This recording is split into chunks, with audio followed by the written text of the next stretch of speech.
Bom, pessoal, um outro aspecto importante que a gente deve ressaltar em relação ao encargo ou modo é que o encargo, quando presente num negócio jurídico benéfico, ele impõe uma obrigação, um ônus ao beneficiário.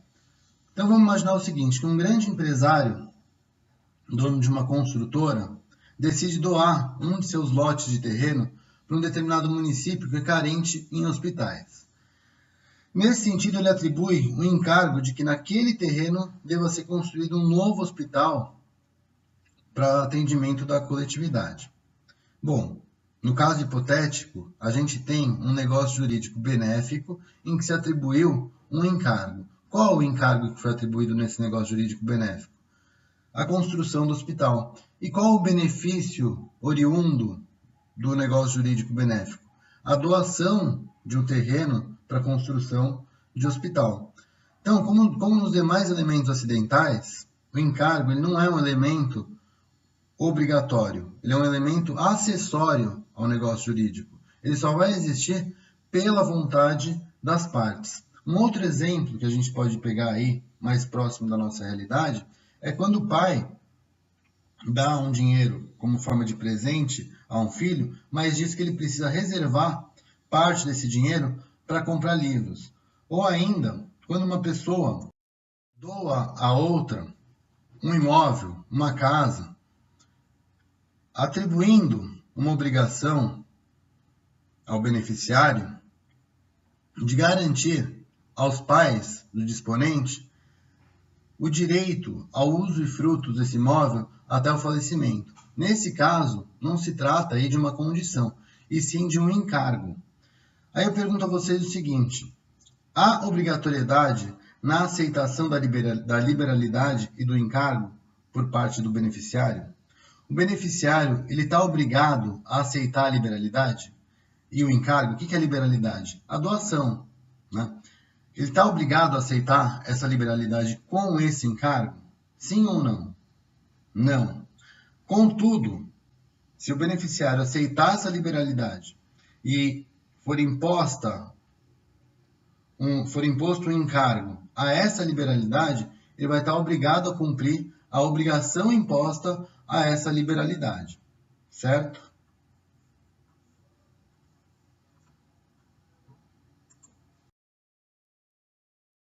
Bom, pessoal, prestem atenção. Encargo é diferente de contraprestação. Encargo não se confunde, anotem, encargo não se confunde com contraprestação, justamente porque o encargo se relaciona com uma liberalidade, com negócios jurídicos benéficos ou gratuitos.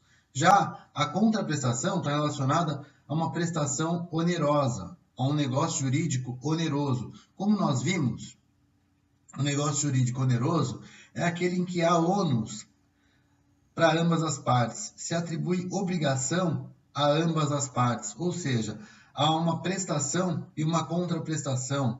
Tanto uma parte quanto outra vai se beneficiar aí daquela relação jurídica estabelecida entre as partes, como por exemplo, num contrato de compra e venda, num contrato de locação, tanto uma parte quanto outra está se beneficiando daquela relação jurídica estabelecida entre as partes. A contraprestação ela está relacionada a uma obrigação existente nos contratos bilaterais, em que uma parte executa uma obrigação em correspondência à obrigação da outra parte. Então vamos ver. Por exemplo, nos contratos de compra e venda. Vamos pensar no contrato de compra e venda de um computador. Quando o consumidor chega na loja e compra um computador, ele paga pelo bem que ele está adquirindo. Ele não está cumprindo com o encargo. Ele apenas está cumprindo com uma obrigação que é oriunda, proveniente do próprio contrato de compra e venda. Da mesma forma que se a gente pensar no contrato de prestação de serviços, vamos pensar no contrato de prestação de serviços de uma diarista. Dessa mesma forma, não pode ser considerado um encargo o pagamento feito à diarista pelos serviços prestados, justamente porque, enquanto uma pessoa presta um serviço, a outra tem que pagar pelo serviço prestado. Então, enquanto uma pessoa presta um serviço, o tomador do serviço tem a obrigação aí de pagar pelo serviço que está sendo prestado a ele. Logo, pessoal, o encargo ele não se confunde com uma contraprestação típica do negócio jurídico.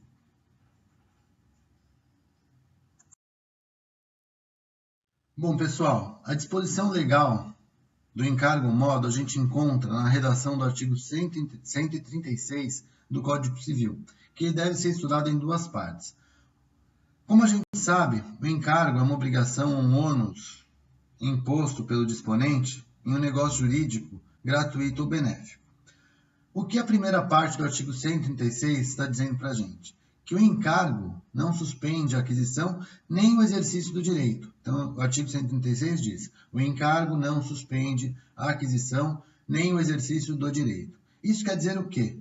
Isso quer dizer que a pessoa que foi beneficiada pelo negócio jurídico adquire o direito de forma imediata, já podendo exercer esse direito desde o termo inicial da liberalidade, desde que foi concedida essa liberalidade a ela, mesmo que ainda não tenha sido cumprido o encargo. Então, no caso hipotético que a gente falou, em que o disponente, o empresário, doou um terreno ao município com encargo de que seja construído um hospital, né?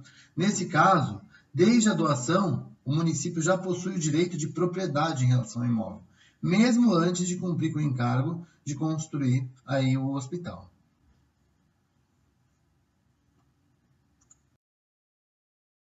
Bom, pessoal, a primeira parte do artigo 136 do Código Civil trata da regra geral no que diz respeito ao encargo, quando ele diz que o encargo não suspende a aquisição nem o exercício do direito. Como nós vimos, a existência de um encargo previsto num negócio jurídico benéfico ou gratuito não suspende a aquisição nem o exercício do direito por parte do beneficiário dessa liberalidade.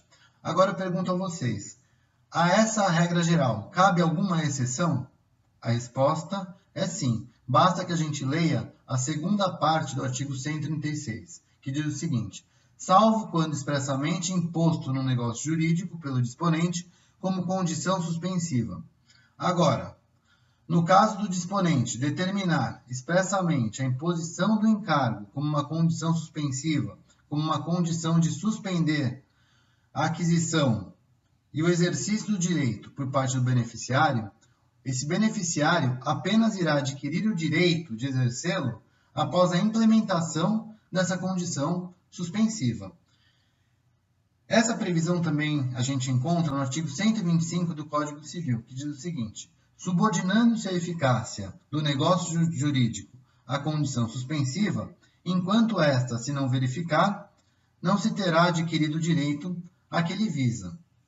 Ou seja, estando subordinada a eficácia do negócio jurídico à condição suspensiva, enquanto essa condição suspensiva não for cumprida por parte do beneficiário, não se terá o beneficiário aí adquirido o direito de exercê-lo. Se no caso que nós acabamos de falar, o disponente tivesse condicionado a propriedade da construção do imóvel,